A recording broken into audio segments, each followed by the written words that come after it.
Ashamaa akkam jirtu jaalatamtoonni fi kabajamtoonni hordoftoonni seenaa tuubii bakkuma jirtanitti nagaan rabbii isin faana haa ta'u. Ani seenaadha. Haala viidiyoo haaraa walitti deebinee jirra. Viidiyoon hadda qabadhee isin deebi'ee gaafii keessan irratti hundaa'a jechuudha. Gaafii warri biyya alaa keessa jiraattan akkuma tanaan dura ani gaafii natti ta'aa ture isinitti illee ta'uu waan hin oollee fi gaafii isin na gaafattan qabadhee isin deebi'e jechuudha. Gara gaafii kiyyaatti osoo seenne dura chaayinaalii kiyyaa warri haarawaa taatan maatii naaf ta'a. Chaanaalii kiyya inni guddaan xiqqoo rakkoo na jala godhatee achirratti viidiyoo hojjechaa hin jiru jechuudha. Haga ji'a tokkootitti waan hayyamame qabaa isaaniin alatti hoo kan irraa naasirraa ta'e sirraa achirratti deebi'ee hojjedha yookaan ammoo tuyyuu asumaan itti fufa jechuudha.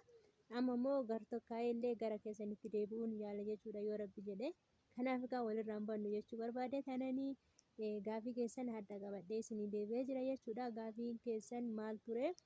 Keessattuu warri alaa keessa jiraatan jechuun biyya alaa jiraatanii gara keessatti galuu yeroo barbaadanitti gaafii na gaafattan kiiloo shaanxaa tokkichatti yoo kiiloo 30 yookaan yoo 40 sannan warri jettanii waan akkasii hin agarre shaanxaa tokkotti kan nu gaafatan kiiloo 20 jechuudha. Sanii ol yoo ta'e garuu isin kafalchiisanidha wanni jedhamu jechuudha.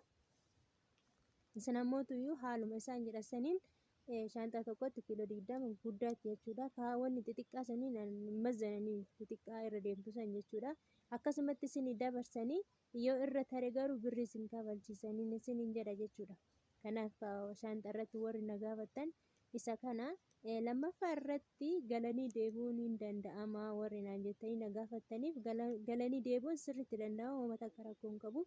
Qaaman keessan bichaan irraa hin dhumin malee jechuudha. Warri qaama qabdanii booda Itoophiyaa keessattuu isin gaafatan jechuudha. Yeroo piroosesii achi keessa guuttanii galtee hin deebitaa jedhanii isin gaafatanii.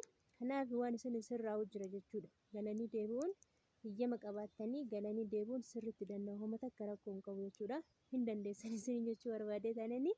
Kabiraan immoo akkuma waliigalaatitti warri biyya kamirrayyuu Daarektii yoo galtanii uummata akka rakkoo hin qabu. Akkuma waliigalaatittuu shaanxaan wanni keessa seenu xiyyaara keessa seenu kiiloo 7 ta'uu qaba jedhanii. Kiiloo 7 ta'uu qaba. Ka jedhanis hin jiran garuu akka jedhasanitti miti uma darbas jechuudha. Kiiloo 7 kammoo kiiloo 7 harkatti qabadha galaa ka jedhasanii annaafuu mazzanamne jechuudha. Kiiloo 20 shaanxaa guddaa irratti laallanii alatti homaa naan laalle. Kanaaf sodaatanillee xiqqaa sanitti kiiloo 7 bichaa naqachuu hin qabdan haga barbaadan achitti dhaqattaniyyuu hin laallamuun isiniin jechuu barbaade. Gaafii kabiraallee yoo qabaatan na gaggaafadha. Kanuma na gaafattan natti fakkaata. Viidiyoo biraa immoo itti yaadee isiniin hojjedha jechuudha.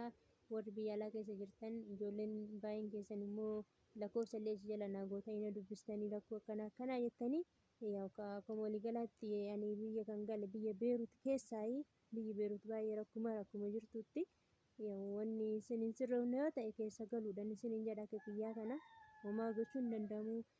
Jireenyi kun boru naaf fooyya'aa wanni jedhameen biyya Beerut san keessattuu jijjiiramee hojjedheen itti jijjiirama wanni jedhamu hin jiru jechuudha yoo akka kooti. Kanaaf ijoolleen natsaa hojjettanii isin jirtanii osoo galtanii natti wayyaa. Biyya ofii keessatti illee wanni hojjetan ni jira. Itti yaadan yoo ta'e wanni hojjetan ni jira. Barumsa keessanitti baratanii deebitanii barachuu dandeessu. Warri addaan kukkuttanii deemtanii akkanan isin hin jedha jechuudha.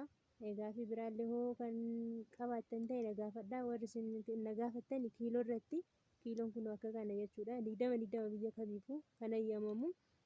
Daarektii fi kutaa ka deeman kana ka jedhu duraan 23 jechaa turan. Amma fakkeenyaaf Beerutii gara Itoophiyaa daarektii kan deemu 23 jedhaa turaniyyuu garuu hin beeku warri daarektii galan 23 ta'uu danda'a. Ani san irraa hin beeku. Ani daarektii waan hin galleef ani kutaan galee waan ta'eef 20 qofa nu dabarsa. Shaanxaa guddaa keessatti xiqqaa keessatti ammoo sirma iyyuu hin laalleen isin hin jedha. Wanni si sodaachisullee takka illee hin jiraatinii nagaan gara biyya keessaniitti galaan isin hin jedha jechuudha. Viidiyoo biraatiin immoo walitti deebinaa agasitti nagaan naa tura. Chaayinaalii kiyya sabiskiraabii naa godhaa. Isin jaaladha. Seera walitti deebinaa.